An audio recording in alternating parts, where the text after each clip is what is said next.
नमस्कार साथियों, कैसे हैं आप सभी। उम्मीद करता हूं कि आप स्वस्थ होंगे, सुखी होंगे और प्रसन्न होंगे। श्री रामचरितमानस में आपका स्वागत है।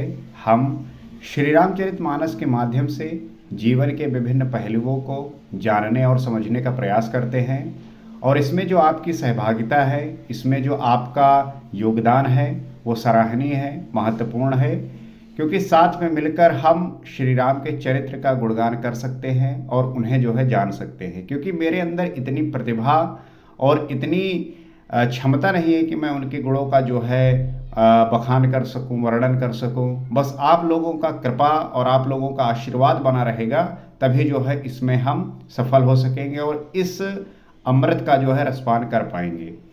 तो हमारा जो जीवन है, हमारा जो समय है और हम समय को किस प्रकार से यूटिलाइज करते हैं और समय को हम किस प्रकार से जीते हैं।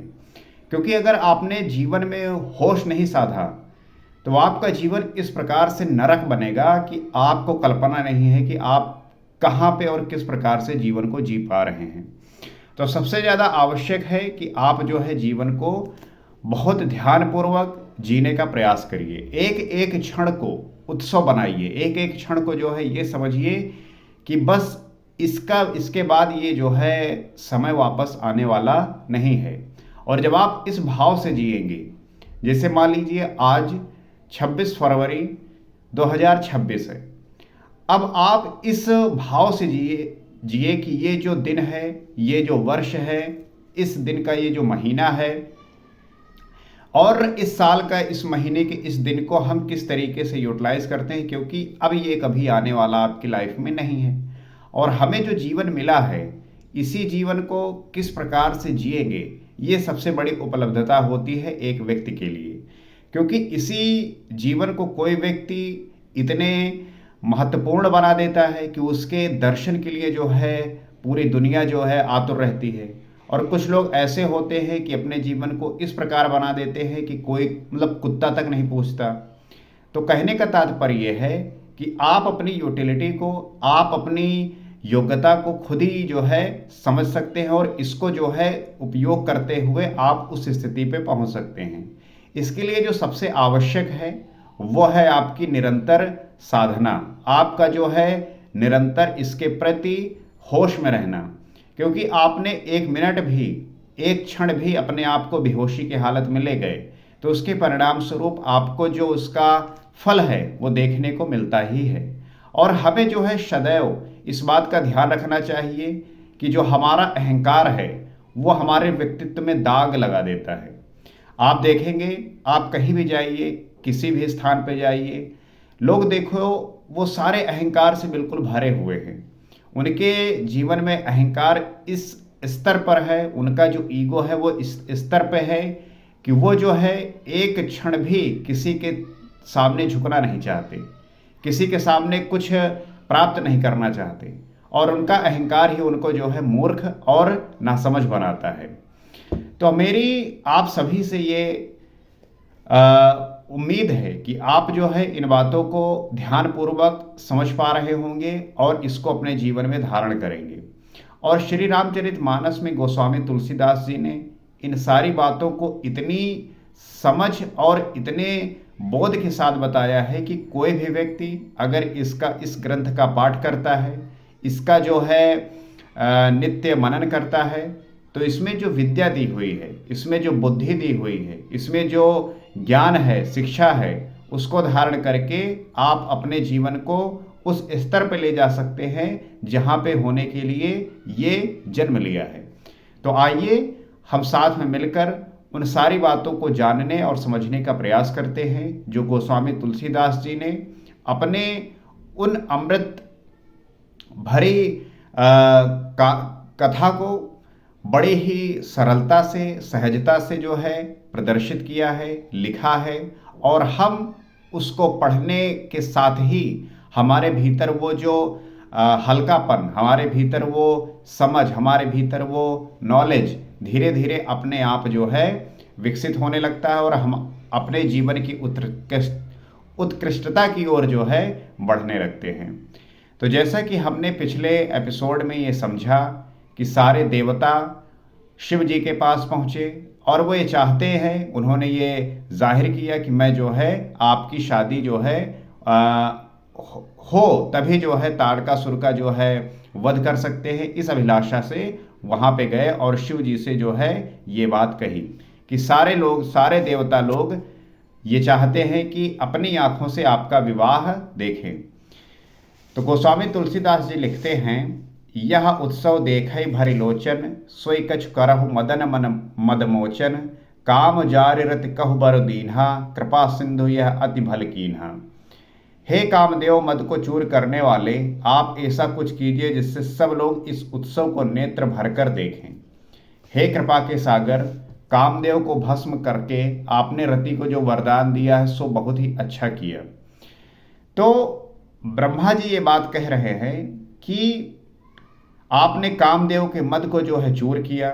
जो व्यक्ति भी मद से ग्रसित है उसका जो मद है वो तो चूर होने ही वाला है। कोई भी व्यक्ति हो, कितना भी शक्तिशाली हो, कितना भी प्रभावी हो, अगर वो इस अहंकार में है कि मेरे जैसा कोई नहीं है, मैं ही जो है सर्वश्रेष्ठ हूँ, तो उसका जो ये मद है वो बहुत ही जल्दी टूट जाता है। और उसके पश्चात उसका वो क्या हाल होता है आप ये समानता देखते ही होंगे, जिस प्रकार से कामदेव का हुआ। तो कामदेव ने पूरे ब्रह्मांड में किसी को भी अपने वश में कर लेते थे, किसी को भी जो है कामासक्ति कर देते थे और जैसा वो चाहते थे उसी प्रकार से हर कोई करता था। तो इस बात का उन्हें भी मत था, लेकिन जब वो शिव जी के सामने पड़े तो भस्म हो गए, राख हो गए। तो किसी का भी मद हो वो तो चूर होने ही वाला है। तो आपको इससे बचना है, यही जो है आपको नष्ट करता है। तो आप कुछ ऐसा कीजिए जिससे सब लोग इस उत्सव को नेत्र भर कर देखें। हे कृपा के सागर, कामदेव को भस्म करने वाले, आपने रति को जो वरदान दिया सो बहुत ही अच्छा किया। तो वो सारी बात जो है कह रहे हैं। सासति कर पुण्य करहि पसाऊ, नाथ प्रभुन कर सहज सुभाऊ, पार्वती तप कीन्ह अपारा, करहु तासु अब अंगीकारा। हे नाथ, श्रेष्ठ स्वामियों का ये सहज स्वभाव है कि वो पहले दंड देकर फिर कृपा किया करते हैं। तो ये स्वामियों का जो मालिक होते हैं वो करते क्या है कि सहज स्वभाव उनका होता है, पहले तो वो दंड देते हैं लेकिन फिर कृपा भी करते हैं। नाथ प्रभुन कर सहज स्वभाव, और पार्वती तप कीन्ह अपारा, पार्वती ने अपार तप किया है, अब उन्हें अंगीकार कीजिए। करहु तासु अब अंगीकारा, पार्वती जी ने आपको प्राप्त करने के लिए जो है घोर तपस्या की है, तो आप जो है उनका वो मनोकामना पूर्ण करने के लिए आप उनके साथ जो है विवाह करिए। सुन विधि विनय समुझ प्रभुबानी, ऐसई हो कहा सुखमानी, तब देवन दुंदुभी बजाई, बरस सुमन जय जय सुरसाई। ब्रह्मा जी की प्रार्थना सुनकर और प्रभु श्री रामचंद्र जी के वचनों को याद करके शिव जी ने प्रसन्नता पूर्वक कहा, ऐसा ही हो, ऐसे हो कहा सुखमानी। ब्रह्मा जी की प्रार्थना सुनी और श्री रामचंद्र जी ने जो शिव जी को कहा था वो बात याद करके शिव जी ने प्रसन्नता पूर्वक ऐसा ही हो उन्होंने कहा। इन बातों को बहुत गहराई से आप समझिए, इनमें वो रस है जिसका आप बहुत ध्यानपूर्वक जब आप ग्रहण करेंगे तो इसका जो प्रभाव है आपको पता चलने लगेगा। तब देवताओं ने नगाड़े बजाए और फूलों की वर्षा करके जय हो देवताओं के स्वामी की जय हो ऐसा कहने लगे। तब देवन दुंदुभी बजाई, बरस सुमन जय जय सुरसाई। देवता लोग खुश हो गए, प्रसन्न हो गए, आनंदित हो गए। अवसर जानु सप्त ऋषि आए, तुरत ही विधि गिर भवन पठाए, प्रथम गए जहाँ रही भवानी, बोले मधुर वचन छल सानी। उचित अवसर जानकर सप्तर्षि आए, ब्रह्मा जी ने तुरंत ही उन्हें हिमाचल के घर भेज दिया। वे पहले वहां गए जहां पार्वती जी थीं और उनसे छल से भरे मीठे विनोद युक्त आनंद पहुंचाने वाले वचन बोले। क्या बोले? कहा हमार न सुनहु तब नारद कई उपदेश, अब बा झूठ तुम्हारपन जार्यो कामु महेश। नारद जी के उपदेश से तुमने उस समय हमारी बात नहीं सुनी, आपको पता ही है कि ये सप्तर्षि जो है पार्वती जी की परीक्षा लेने के लिए जो है महादेव के आदेश पे आए हुए थे। तो वही कह रहे हैं कि नारद जी के उपदेश को तुमने समय हमारी बात नहीं मानी थी, अब तो तुम्हारा प्रण झूठा हो गया, क्योंकि महादेव जी ने काम को ही भस्म कर डाला। तो पार्वती जी आगे क्या कहती हैं, सुन बोले मुस्काई भवानी, उचित कहो मुनिवर विज्ञानी, तुम्हारे जान कामु अब जारा, अब लग शंभु रहे सबिकारा। यह सुनकर पार्वती जी मुस्कुराकर बोली, हे विज्ञानी मुनिवरों, आपने उचित ही कहा। आपकी समझ में शिव जी ने कामदेव को अब जलाया है, अब तक तो वो विकार युक्त कामी ही रहे। तो पार्वती जी मुस्कुरा के कह रही हैं कि आप जो कह रहे हैं उचित कह रहे हैं। आपकी समझ में शिव जी ने कामदेव को तो जलाया है, अब तक वो विकार युक्त अर्थात कामी ही रहे हैं। हमरे जान सदा शिव जोगी, अज अनवद्य अकाम अभोगी, जो मैं शिव से अस जानी, प्रीत समेत कर्म मन बानी। किंतु हमारी समझ से तो शिव जी सदा ही योगी, अजन्मा, अनिद्य, काम रहित और भोगहीन हैं। शिव जी की परिभाषा क्या है? हर एक व्यक्ति तो शिव जी की पूजा करता है, उन्हें प्राप्त करना चाहता है, उनके जैसा बनना चाहता है।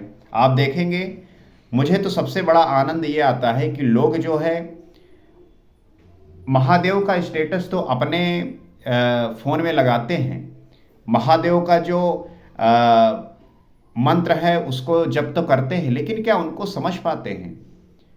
क्या उनको समझकर उनके गुणों को ग्रहण करते हैं? अगर हम देखने का प्रयास करें तो शिव जी के गुण क्या हैं कि शिव जी जो है योगी हैं, और किसी व्यक्ति से कहिए कि योग करिए तो इस प्रकार का मुंह बनाता है और अंदर ही अंदर से ऐसे गाली देता है कि तुम सबसे बड़े उसके दुश्मन हो। तो कहने का तात्पर्य क्या है कि हम यहाँ पे झूठा और पाखंड जीवन जीने के आदी हो चुके हैं। हमारा जो जीवन है वो पाखंड से भरा हुआ है और पाखंड ही करते आ रहे हैं हम, और पाखंड से जीवन का उद्धार होने वाला नहीं है। तो शिवजी योगी है, अजन्मा है, अनिद्य है, काम रहित है, भोगहीन है। ये हैं शिव जी के लक्षण, और ऐसे ही लक्षण हमें भी जो है अपने जीवन में लेके आना चाहिए। तभी जो है आप शिव जैसा हो पाएंगे, तभी जो है आप जो चाहेंगे वो कर पाएंगे। स्टेटस लगाने से कुछ होता नहीं है, आपको स्वयं से परिवर्तित होना होगा। स्टेटस लगा के आप सोचते हैं कि हमारा जो है जीवन परिवर्तित हो जाएगा, शिव जी जो है हम पे कृपा बरसाएंगे, तो पाखंड करना छोड़िए। पाखंड करने से आपका जीवन परिवर्तित होने वाला नहीं है। पाखंड करने वाले इसी संसार में ऐसे नरक में जीते हैं कि उनका जो है कहते नहीं बनता। क्यों मैं पाखंड कहता हूँ? शिव जी प्रतीक हैं काम रहित और भोग रहित के, और आप सदैव जो है उसी दिशा में अग्रसर रहते हैं कि कैसे जो है पूरी दुनिया पे कब्जा कर लें, कैसे जो है पूरी दुनिया को भोग लें। ये उद्देश्य आपका होना चाहिए कि आप अपने जीवन में सफल होएं, जितना अच्छा हो सके पद प्राप्त करें, प्रतिष्ठा प्राप्त करें, ये उद्देश्य होना चाहिए। लेकिन भोग की दृष्टि से इससे तो आप जो है इस प्रकृति का नुकसान ही करने वाले हैं। होश में रहना है, होश के साथ जो है सफलता ग्रहण करनी है। तो यदि मैंने शिव जी को ऐसा समझकर ही मन वचन और कर्म से प्रेम सहित उनकी सेवा की है, तो हमारपन सुनहु मुनीसा, करी है सत्य कृपा निधि ईसा। तुम जो कहा हर जार्यो मारा, सोई अति बड़ अविवेक तुम्हारा। तो हे मुनीश्वरों सुनिए, वह कृपा निधान भगवान मेरी प्रतिज्ञा को सत्य करेंगे। आपने जो ये कहा कि शिव जी ने कामदेव को भस्म कर दिया, यही आपका बड़ा भारी अविवेक है। तो मैंने जो है उनका इस प्रकार से सेवा की है, और वे कृपा निधान भगवान मेरी प्रतिज्ञा को सत्य करेंगे। आपने जो ये कहा कि शिव जी कामदेव को भस्म कर दिए, यही आपका भारी अविवेक है। और तात अनलकर सहज स्वभाव, हिमते ही निकट जाय नहीं काऊ। गए समीप सो अवश्य नसाई, असी मनमथ महेश की नाई। तो हे तात, अग्नि का तो ये सहज स्वभाव ही है कि पाला उसके समीप कभी जा ही नहीं सकता, और जाने पर वो अवश्य नष्ट हो जाएगा। इन सब बातों को आप समझिए। कह रहे हैं तात अनल कर सहज स्वभाव, हिम तेहि निकट जाय नहीं काऊ। कि अग्नि का तो सहज स्वभाव होता है क्या, कि वो पाला उसके समीप कभी नहीं जा सकती। अगर आपके अंदर वो पोटेंशियल है, आपके अंदर वो क्षमता है। लोग अक्सर चिल्लाते रहेंगे भैया हमारे साथ बड़ा शोषण हो रहा है, जहन हो रहा है, हमको गाली दे रहा है, मार दे रहा है, तो कहे अपना शोषण करवा रहे हो भाई। आप शिव जैसा बन जाइए, आपके सामने कोई भी कामदेव जैसा कोई भी आएगा, आप उसको भस्म कर देंगे। अगर आप अग्नि हैं तो आपको ठंड कैसे लग सकती है। तो आपके दुखों का, आपके परेशानियों का जो कारण है वो आप ही है, आप ही वजह है आपके जो है दुखी होने के। किसी दूसरे पे आप चिल्लाइए मत, एक्सक्यूज मत दीजिए। आप अपने दुखी होने के स्वयं कारण हैं और आप ही इससे निकल सकते हैं। कोई आपको यहाँ बचाने वाला है नहीं। और ये जो ग्रंथ है आपको यही सारी जो है सीख देता है। ये कहानियों से नहीं भरी हुई है, ये आपको सीख देने के लिए है। बस वही बात है ना कि एक्सक्यूज वाली बात कि अरे कुछ नहीं है, क्या सब कहानी है। जो सीख जाएगा वो कहीं से भी सीख सकता है। क्योंकि चिल्लाने वाले तो इसी प्रकार से चिल्लाते हैं क्योंकि उन्हें जीवन में सब कुछ थाली में परोसा मिला चाहिए। बस सब कुछ जो है प्रकट हो जाए, सब कुछ जो है उनके सामने प्रकट हो जाए, उन्हें जो है जीवन में कुछ करना ना पड़े। तो इस फिलॉसफी से, इस बात से जो जी रहा है वो सदैव नरक में जीता है, उसका जीवन इसी प्रकार से चिल्लाते हुए नष्ट हो जाता है। तो गए समीप सो अवसि नसाई, असि मनमथ महेश की नाई। महादेव जी और कामदेव जी के संबंध में भी यही न्याय बात समझना चाहिए। तो हमें जो है महादेव इस प्रकार से पूजित होने चाहिए, हमें उन्हें उस प्रकार से पूजा करनी चाहिए कि उनकी जो है महत्व क्या है, उनकी जो है प्रभाव क्या है। हे हर्षे मुनि बचन सुने, देख प्रीति विश्वास, चले भवानी नाई सिर, गए हिमाचल पास। पार्वती के वचन सुनकर और उनका प्रेम तथा विश्वास देखकर मुनि हृदय में बड़े प्रसन्न हुए। वे भवानी को सिर नवाकर चल दिए और हिमाचल के पास पहुंचे। चले भवानी ही नाय सिर, गए हिमाचल पास। तो पार्वती जी के वचन को सुना, उनके प्रेम और विश्वास को देखकर सप्तर्षियों का जो है हृदय प्रसन्न हो गया और वो भवानी जी को सिर नवाकर हिमाचल जी के पास चल दिए। तो अब आगे की जो कथा है वो इतनी आनंदमय है कि कोई भी व्यक्ति अगर ध्यान से सुनेगा तो उसके जीवन में जो है आनंद की वर्षा होगी। उसके जीवन में जो है ये सहजता और ये आनंद बरसेगा कि वो लगेगा कि इस कथा को, इस कहानी को वो बार बार सुने और इससे वो सीख लेकर अपने जीवन को उद्धार करे। तो श्री रामचरितमानस आप सभी के घर में होगी और आपने जो है इसके चौपाइयों को अपने जो है आपने कई बार दोहराया होगा और आप देखते होंगे कि हर जगह जो है श्री रामचरितमानस का पाठ होता है, निरंतर जो है रात दिन चलता है, लोग जो है पाठ करते हैं। लेकिन मेरी आपसे ये प्रार्थना है कि आप जो है सिर्फ पढ़िए मत, उसके अर्थ को समझकर उसको अपने जीवन में उतारिए भी, तभी जो है उसका फायदा होने वाला है। क्योंकि अगर सिर्फ आप पढ़ते ही चले गए, उसके अर्थ को समझा नहीं, उसको जाना नहीं, तो फिर आपका वो पढ़ना व्यर्थ ही है। आप जो है उसको समझिए और अपने जीवन में उतार कर अपने जीवन को उस ऊंचाई तक पहुंचाइए जिसके लिए इसका जन्म हुआ है। तो तुलसीदास जी ने इसे इतनी सहज और सरल भाषा में लिखा है कि आप इसे आसानी से समझ सकते हैं। तो आप स्वयं अध्ययन करिए। आपको कहीं भी कोई डाउट है तो आप कमेंट करके बताइए, हम जो है साथ में मिलकर उसे सॉल्व करेंगे। आप इस चैनल से भी जुड़ सकते हैं ताकि हम साथ में मिलकर श्री राम के चरित्र का गुणगान करते हुए उन्हें जान पाएं, समझ पाएं। इसी आशा के साथ आज इतना ही। अगले एपिसोड में आपसे फिर मुलाकात होगी। सीताराम।